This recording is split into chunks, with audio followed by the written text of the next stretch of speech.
Olá, alunos! Tudo bem?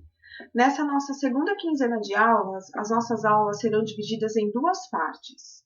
Na primeira parte, nós iremos aprender sobre os modelos atômicos. Iremos aprender sobre a evolução dos modelos atômicos ao longo do tempo. E na segunda parte, nós iremos aprender sobre a estrutura atômica. Então, eu recomendo que vocês assistam às videoaulas, anotem as dúvidas de vocês e na hora da nossa aula eu estarei online lá na nossa equipe para tirar as suas dúvidas. E também não se esqueçam de realizar a tarefa que será postada na nossa equipe do Teams. Vamos lá?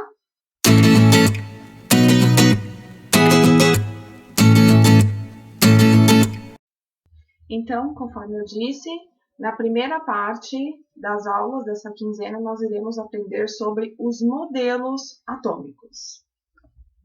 Então, iniciando, a ideia de modelo atômico, ela começou ainda lá na Grécia Antiga, por volta do século IV a.C., com dois filósofos, o Demócrito e o Leucipo, onde eles acreditavam que os átomos eram indivisíveis, ou seja, eles acreditavam que os átomos eram partículas que não tinham divisão, que eles não eram constituídos de partículas ainda menores.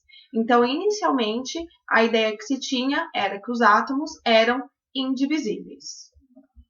Só que depois veio um outro cientista chamado John Dalton e ele fez vários experimentos e aí então ele fez novas descobertas em relação ao átomo.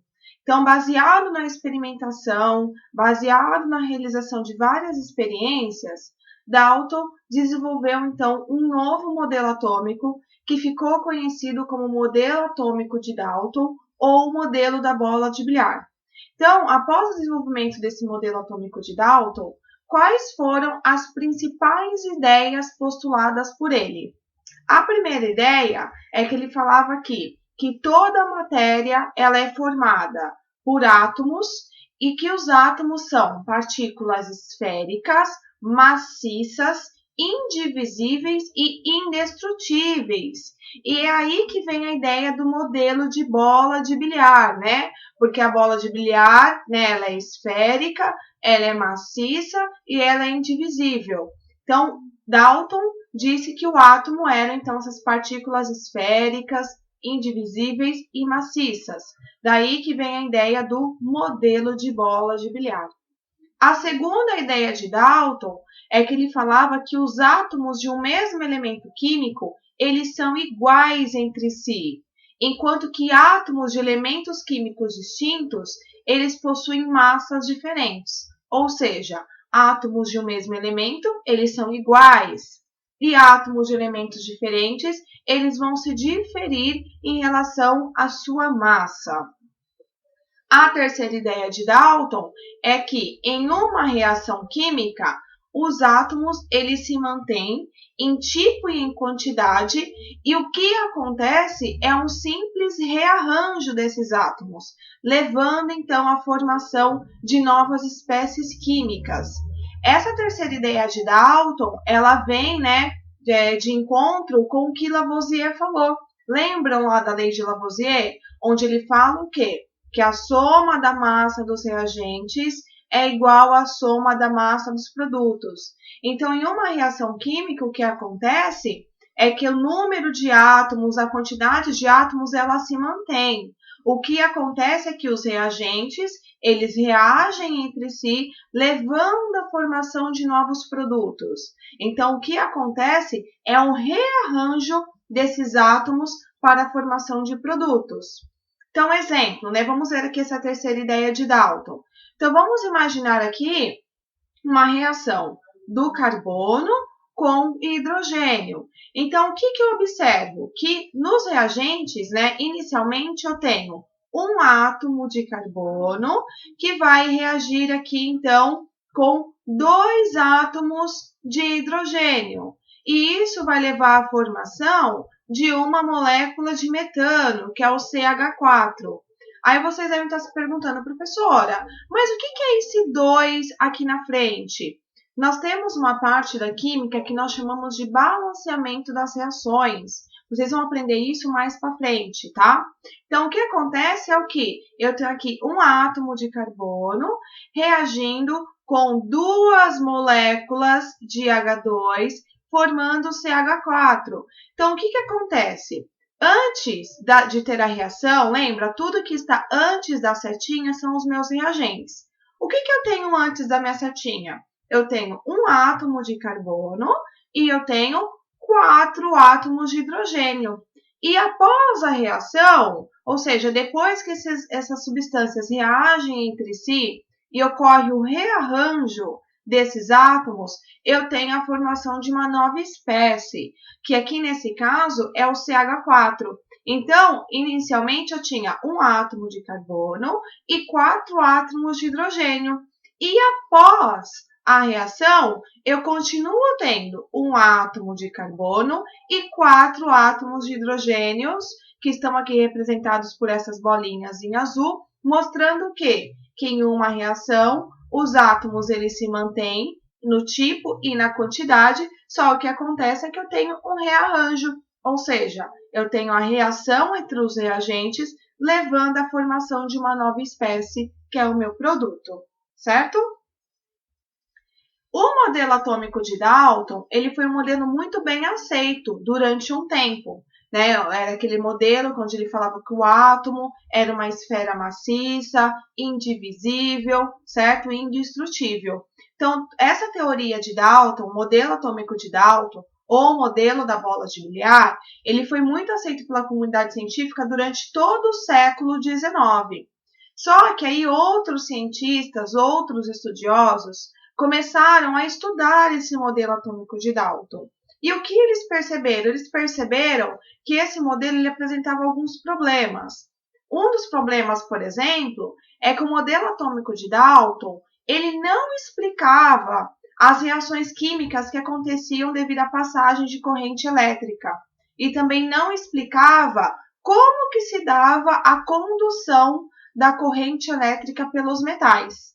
Então, baseado então nesses problemas, veio um outro estudioso, um outro cientista, que é o Thomson, e ele começou a fazer estudos com esses modelos atômicos. Então, Thomson, ele realizou experimentos utilizando tubo de raio catódicos. O que é esse tubo de raios catódicos? Aqui eu coloquei uma imagem para vocês visualizarem. Então, um tubo de raios catódicos, ele é aqui um tubo de vidro. Dentro desse tubo de vidro, eu tenho uma quantidade, né, de um gás e eu tenho 2 eletrodos que estão ligados, tá vendo? A uma fonte aqui externa, uma fonte elétrica externa. Quando esse circuito era ligado, você tinha o aparecimento aqui de um feixe de raios, tá vendo essa luz verde? Então, esse feixe de raios, ele vinha do cátodo, que é o eletrodo negativo, e ele se dirigia para o ânodo, que é o eletrodo positivo. Então, o que acontecia é que esses raios que eram formados quando se ligava essa fonte externa aqui elétrica, os raios eles eram desviados na direção do polo positivo. Então, após realizar esses experimentos, Thomson ele teve uma conclusão. O que Thomson concluiu? Então, ele observou que ao fazer esse experimento, né, com um tubo de raios catódicos, ele observou que esses raios eles eram desviados na direção do polo positivo. Então, lembra que a gente aprende lá em física? Lá em física, o que a gente aprende? Que os opostos se atraem. Positivo atrai negativo. Então, o que ele concluiu? Que se esse feixe dos raios, né, catódicos, eles eram desviados para o polo, na direção do polo positivo, então logo ele concluiu o quê? Que esse feixe ele era composto de partículas negativas, né? Os opostos se atraem. E esse feixe de partículas negativas, ele então ele formaria matéria, consequentemente ele formaria o átomo. Né, uma vez que a matéria é composta de átomo, então esse feixe de partículas negativas formaria o átomo. Então, foi aí que o Thomson descobriu o elétron, sendo que o elétron, então, ele é essa partícula que tem carga negativa. Então, diferentemente do que Dalton dizia, que o átomo ele era indivisível, uma partícula, né, esférica, maciça, indivisível, Thomson veio aqui dizer que não, que na verdade o átomo ele é composto de outras partículas, né? Então aqui ele descobriu o elétron. E é aí então que ficou conhecido o modelo atômico de Thomson como o modelo de pudim de passas. Ou seja, o que Thomson então, após realizar os experimentos, ele disse? Então Thomson, ele propôs o quê?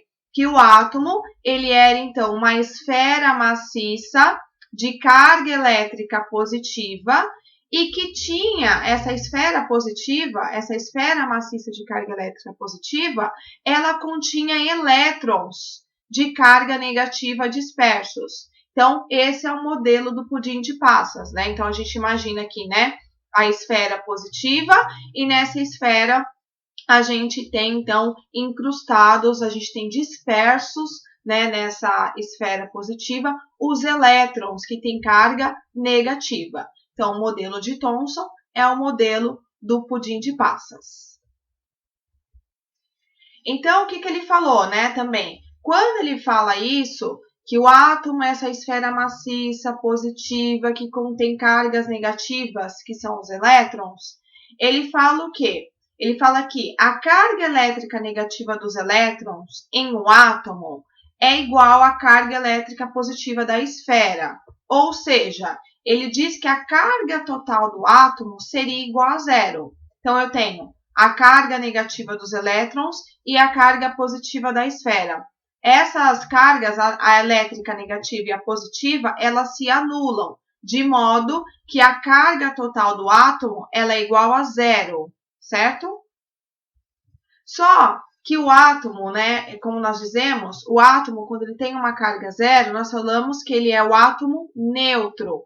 Só que o átomo, ele pode perder ou ganhar elétrons.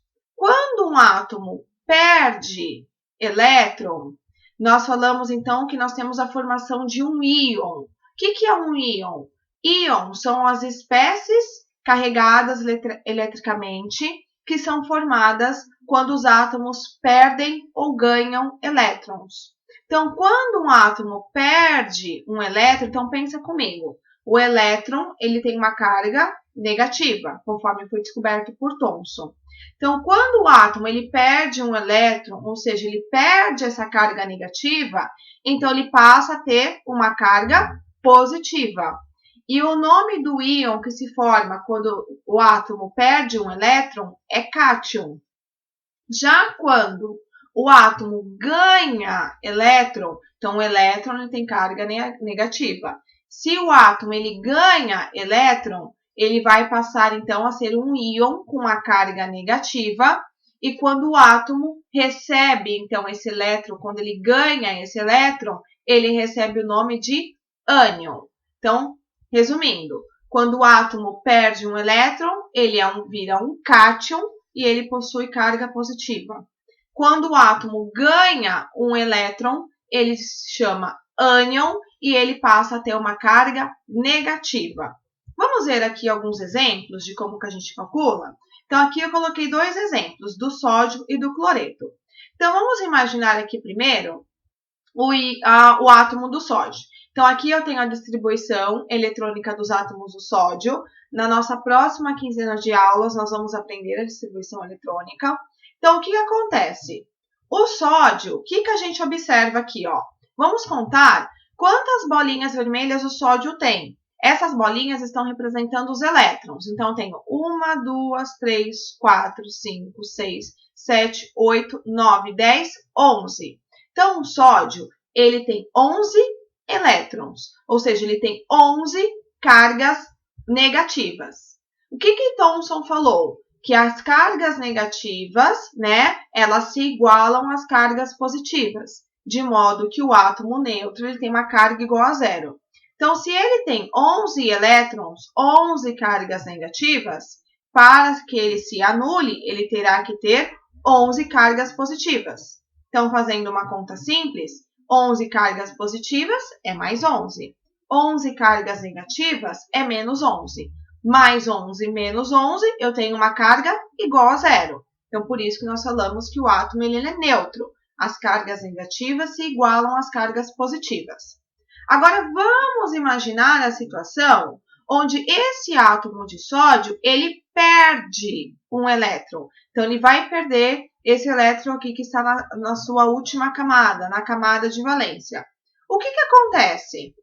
Então, quando ele perde um elétron, então vamos lá, ele perdeu um elétron. Ele continua tendo 11 cargas positivas, porque ele não perdeu carga positiva, ele perdeu carga negativa.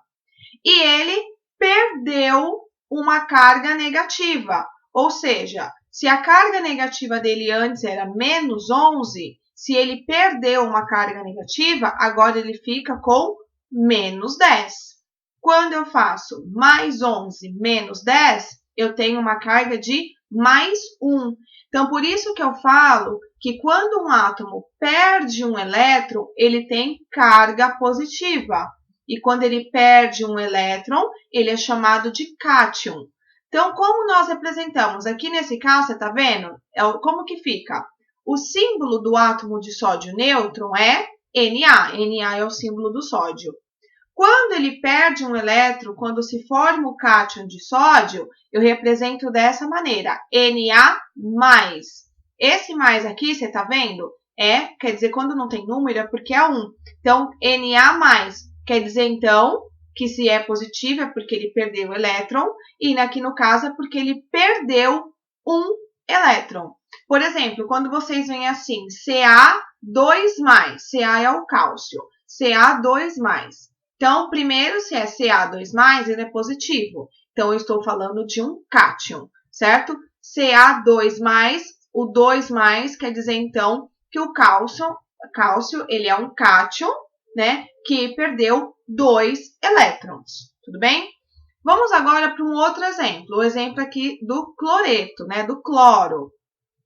O cloro, se a gente contar aqui, vamos ver quantos elétrons o cloro tem. 1, 2, 3, 4, 5, 6, 7, 8, 9, 10, 11, 12, 13, 14, 15, 16, 17.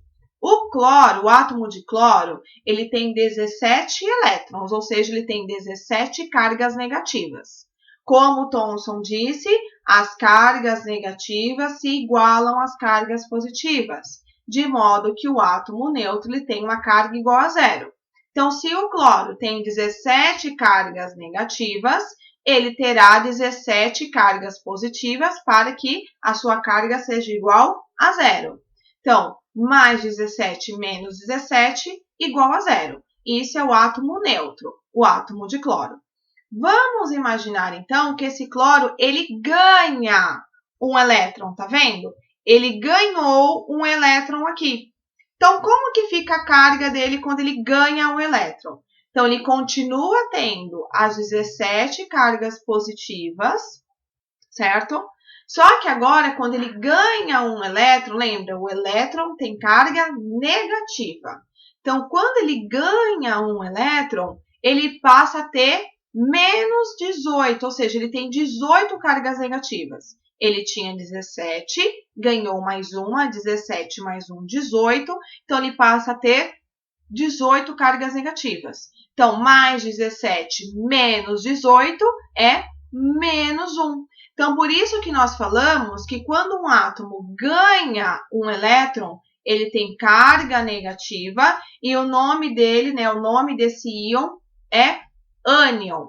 E aqui, tá vendo? Aqui nós representamos, né? Como nós representamos um ânion? Então, aqui eu coloco, né, no caso, estou falando do cloro, o símbolo do cloro, que é Cl, e esse sinalzinho de menos.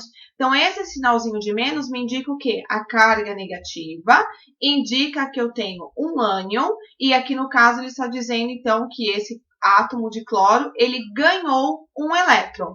Então, de novo, gente, quando um átomo perde um elétron, eu formo um cátion, que tem carga positiva. Quando um átomo ganha um elétron, eu formo um ânion que tem carga negativa. Se ficou com dúvida, recomendo que você volte nessa explicação, que vocês revisem esses cálculos para entender essa questão das cargas. E se tiver dúvida ainda, anote sua dúvida e tire as dúvidas comigo lá na nossa aula, lá no Teams, na hora da nossa aula, ok? Então, continuando, então nós vimos até agora o quê? O modelo de Dalton, que era um modelo de bola de bilhar, que ele falava que o átomo era uma esfera maciça, indivisível, indestrutível. Aí o modelo de Dalton tinha algumas falhas, por exemplo, não explicava a condução, né, elétrica por metais, não explicava como aconteciam as reações com corrente elétrica.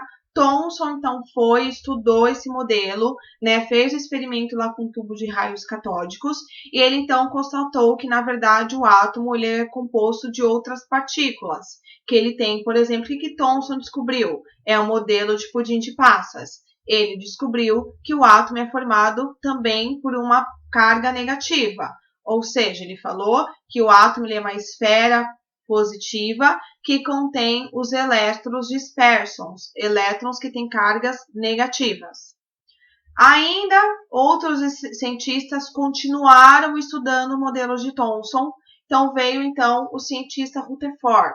Rutherford e seus colaboradores, eles fizeram um experimento. O que eles fizeram? Eles bombardearam uma lâmina de ouro com pequenas partículas de carga elétrica positiva, que foram denominadas de partículas alfa, sendo que essas partículas alfa elas foram emitidas por um material radioativo. Então, aqui tem uma simples representação do experimento de Rutherford. Então, aqui, tá vendo? Ele tinha uma caixa de chumbo com polônio radioativo. Ele, então, né, lançou essas, tá vendo? Fez o lançamento dessas partículas, que passou por várias lâminas de chumbo. E aqui eu tinha as partículas alfa, que passaram aqui, então, por essa lâmina de ouro. E elas passavam pela essa lâmina e chegavam aqui no anteparo com sulfato de zinco. Após fazer esse experimento, o que Rutherford e seus colaboradores concluíram? Primeiro, tá vendo, gente? Aqui nós temos as partículas alfa e aqui nós temos os átomos. Então, qual foi a primeira observação dele? A primeira conclusão? A primeira conclusão dele é que, se vocês observarem aqui nesse desenho, o que nós temos aqui? Nessa setinha, nós temos o quê? Essas setinhas, pessoal, representam as partículas alfa, tá bom? Aqui mostra que a maioria das partículas alfa, se a gente observar aqui no desenho, elas passavam livremente pela placa de ouro. Então, as partículas alfa, elas são partículas carregadas positivamente. Então, quando a maioria das partículas passam por essa lâmina, né, de ferro, por essa lâmina de ouro, o que ele concluiu? Que o átomo, ele é um imenso vazio. E ele também concluiu o quê? Que o átomo, ele tem, né, duas partes. A eletrosfera, que é a parte que abriga os elétrons, e o núcleo, que é a parte que abriga prótons e nêutrons. A segunda conclusão que ele teve é o quê? É que poucas partículas alfa não atravessavam a lâmina de ouro, tá vendo? Elas vinham aqui, batiam na lâmina de ouro e voltavam. Então, poucas partículas não atravessavam. Então, isso indicava o quê? Isso indicava que o átomo deveria ter uma pequena região onde estava concentrada a sua massa. Então, ele concluiu o quê? Que essa massa do átomo estava toda concentrada no núcleo. Núcleo esse que era pequeno e denso. Então, ele concluiu que boa parte da massa de um átomo está concentrada no seu núcleo, que é pequeno e denso. A terceira conclusão de Rutherford foi que poucas partículas sofriam desvios ao passar pela lâmina. Tá vendo o que aconteceu? Aqui nesse trajeto, ela vinha e ela sofria aqui um desvio. Poucas partículas sofriam esse desvio. Então, isso permitia concluir o quê?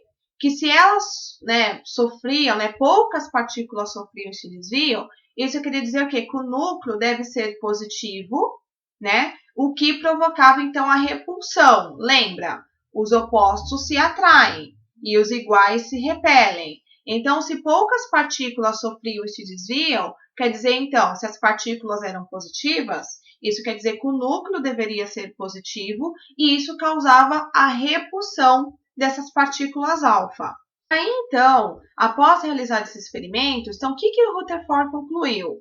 Rutherford concluiu, então, que o átomo seria constituído por duas regiões, o núcleo e a eletrosfera, sendo que o núcleo é a parte maciça, é onde está concentrada a massa de um átomo, e o núcleo ele é composto pelos prótons, que são partículas de carga positiva. E a eletrosfera é composta pelos elétrons que se movimentam ao redor do núcleo. O modelo de Rutherford, ele ficou conhecido, como vocês veem aqui nessa imagem, como modelo planetário. Por quê? Porque esse modelo, né, que fala que os elétrons ficam se movimentando ao redor do núcleo, ele lembra muito, né, o movimento dos planetas no sistema solar. Então, o modelo de Rutherford é conhecido como modelo planetário. Só que o modelo de Rutherford, ele tinha um problema, né? O modelo de Rutherford, ele não explicava como que os elétrons poderiam se movimentar sem que eles perdessem energia e sem colidir com o núcleo. Então, alguns cientistas ficaram pensando, então como se o Rutherford falou que o átomo é composto por um núcleo e por uma eletrosfera, né, sendo que os elétrons ficam girando em torno desse núcleo, como que esses elétrons se movimentam sem perder energia e sem colidir com o núcleo? Então, Rutherford, juntamente com outro cientista, que é Bohr, eles começaram a realizar vários estudos.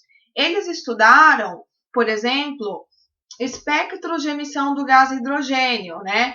Quando a gente fala de espectro, que eu coloquei aí uma figura para vocês entenderem, né? É aquela questão das cores, né? Então, por exemplo, quando você coloca aqui um prisma e a luz passa por esse prisma, o que acontece é que a luz ela se subdivide em diversos comprimentos de onda, né, em diferentes comprimentos de onda e frequência, e dá o que nós chamamos aqui de um espectro luminoso descontínuo. Então, após analisar esses espectros de emissão do gás hidrogênio, Rutherford, juntamente com Bohr, eles fizeram novas descobertas sobre os modelos atômicos, sobre os átomos. Então, o que o modelo atômico de Rutherford-Bohr diz? Ele diz o quê? Ele diz que os elétrons, né, eles se movem em órbitas circulares em torno de um núcleo, né? Aí explica por que os elétrons não colidem com o núcleo. E eles também dizem que para cada elétron de um átomo tem uma órbita específica. E essas órbitas apresentam uma energia bem definida. E eles deram o nome dessas órbitas de nível de energia, né? Então, os postulados de Rutherford e Bohr é que os elétrons se movem em órbitas circulares e que cada elétron tem uma órbita que tem uma energia bem definida, que é chamada de nível de energia. Aqui, gente, eu coloquei essa imagem de fogos, porque a questão, né, que nós vemos as cores dos fogos, né, os fogos coloridos, está diretamente relacionado ao modelo atômico de Rutherford e Bohr.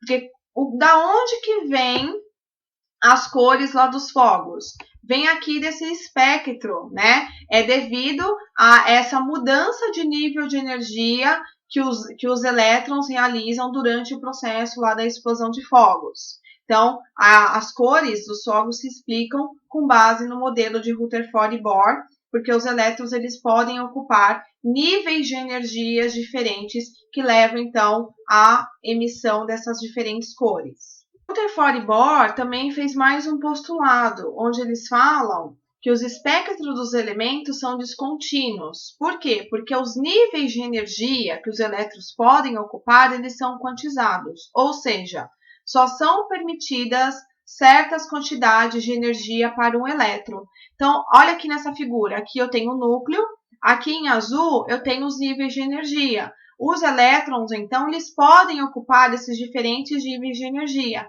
sendo que cada nível de energia desse ele é quantizado, ou seja, cada nível desse tem uma certa quantidade de energia, sendo que o elétron, conforme ele vai ocupando níveis mais externos, a sua energia aumenta, a energia do elétron aumenta.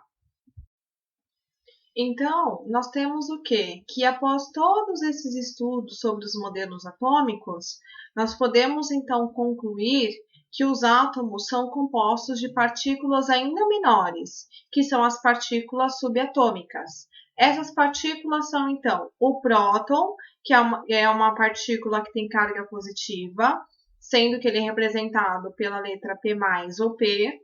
O átomo também é formado pelo nêutron, que é uma partícula que tem carga neutra e é simbolizado pela letra N. E o elétron, que é a partícula descoberta por Thomson, que é a partícula que tem carga negativa. E ela é representada pelo símbolo E- ou E. Aqui eu coloquei uma tabela para vocês verem, né, a relação de massa, por exemplo, entre um próton, um nêutron e um elétron de carga, né? Então, tá vendo, ó? O próton, ele tem uma carga, né, a gente considera, né, uma carga relativa, que o próton tem carga de +1, é uma carga positiva. O nêutron, né, ele, como o próprio nome diz, é uma carga neutra, então a sua carga é 0. E o elétron tem carga negativa -1, certo? Aqui tem a carga, né, que a carga realmente dessas partículas, tá vendo? A carga do próton é 1,6 vezes 10 a menos 19. A carga do elétron é menos 1,6 vezes 10 a menos 19, porque eles se anulam. Lembra, né, o que eles falavam lá? Que as cargas positivas e as cargas negativas se anulam, para que assim o átomo tenha uma carga nula, uma carga igual a 0. E olha aqui a diferença de massa, né, de um próton e de nêutron. Então, considerando o próton como referência, a massa do próton, né, seria 1, a massa do nêutron 1,0018 e a massa do elétron 0,00054. Então, o que isso mostra? Que a massa do elétron é bem inferior à massa do próton. Tudo bem? Então, pessoal, resumindo, aqui eu coloquei uma linha do tempo dos modelos atômicos. Então, lá no século IV a.C., lá na Grécia, tinham, né, o Leucipo e Demócrito, que eles acreditavam o quê? Que os átomos eram partículas indivisíveis. Depois veio o Dalton, fez os seus estudos e veio então o modelo atômico de Dalton, que ficou conhecido como modelo de bola de bilhar, porque Dalton fala o quê? Que os átomos são partículas minúsculas, maciças, esféricas e indivisíveis. Então, devido a alguns problemas que o modelo de Dalton apresentava, como por exemplo, não explicavam, né, as reações que aconteciam, né, pela passagem de corrente elétrica, não explicava a condução de eletricidade pelos metais, Thomson foi lá, fez os experimentos com um tubo de raios catódicos, e então Thomson descobriu que, na verdade, o átomo era formado por uma esfera positiva que continha cargas negativas. Então, ele fez a descoberta do elétron. E o modelo de Thomson é conhecido como o modelo do pudim de passas. Rutherford veio, então, depois, né, detectou alguns problemas também no modelo de Thomson, continuou estudando, e Rutherford, então, descobriu que, na verdade, né, Rutherford, ao passar, lembra, ele fez, então, o estudo das partículas alfa, né, projetando partículas alfa numa lâmina de folha de ouro. Então, Rutherford concluiu que, na verdade, o átomo, ele é formado por um núcleo positivo, que fica no centro do átomo, e esse núcleo positivo, né, ele contém cargas positivas, que são os prótons, e esse núcleo, ele é rodeado pela eletrosfera. E o que nós temos na eletrosfera? Nós temos os elétrons. Então, Rutherford, então, desenvolveu um modelo que ficou conhecido como modelo planetário, onde os elétrons rodeiam o núcleo, certo? Depois, Rutherford e Bohr, juntamente, né, continuaram estudando o modelo atômico, e então concluíram que os elétrons, né, que estão nessas órbitas circulares, eles descobriram, então, que os elétrons estão em níveis de energias que são quantizados, né? Então, essas órbitas, eles passaram a dar o nome de nível de energia, sendo que os elétrons, eles podem ocupar diferentes níveis de energia. Aí aqui, gente, só para a gente exercitar o que nós aprendemos, eu coloquei um exercício. É um exercício bem interessante, porque, na verdade, ele é um poema. Então, assim, ó, leia o poema apresentado a seguir. O poema fala assim: pudim de passas, campo de futebol, bolinhas se chocando, os planetas do sistema solar, átomos, às vezes, são essas coisas em química escolar. Né? Esse é um poema do Murilo Cruz Leal, o nome desse poema é Soneto de Hidrogênio. Então, com base nesse poema, aí eu faço uma pergunta. Esse poema ele faz parte de um livro publicado em homenagem ao Ano Internacional da Química. A composição metafórica presente nesse poema remete: letra A, aos modelos atômicos propostos por Thomson, Dalton e Rutherford. Letra B, as teorias explicativas para as leis ponderais de Dalton, Proust e Lavoisier.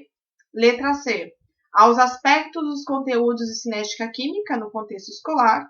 Letra D, as relações de comparação entre núcleo, eletrosfera e bolinha, campo de futebol. E letra E, as diferentes dimensões representacionais do sistema solar. Então, após ler as alternativas, nós vamos agora ler o poema novamente, linha a linha, para tentar, então, entender e encontrar a resposta correta do exercício. Então, primeiramente, quando ele fala aqui, pudim de passas. Pudim de passas é o modelo de quem? Quem estipulou o modelo que foi conhecido como modelo de pudim de passas? Pudim de passas, lembra lá, é a esfera maciça positiva com os elétrons com carga negativos incrustados. Quem falou esse modelo foi Thomson. O modelo de Thomson é conhecido como modelo de pudim de passas. Campo de futebol, bolinhas te chocando. Quando se fala de bolinhas te chocando, o que vocês lembram lá da bola de bilhar? O modelo de bola de bilhar é o modelo de Dalton, onde ele fala que os átomos são esferas maciças, indestrutíveis e indivisíveis. Os planetas do sistema solar.